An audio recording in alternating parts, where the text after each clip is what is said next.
Welcome to Fiery Smart Support. My name is Jack, your virtual Fiery Prepit assistant. And in today's video, I would like to show you how to solve a crashing Cut Media Manager issue. So let's get started.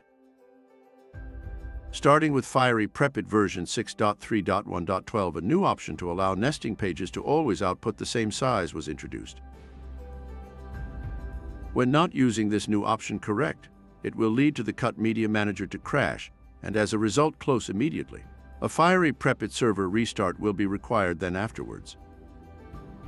To avoid the crushing of the Cut Media Manager and the closing of it immediately, is to make sure you first select the sheet size you need the option to be activated for inside the Cut Media Manager. Then you can activate the option afterwards, like shown on screen.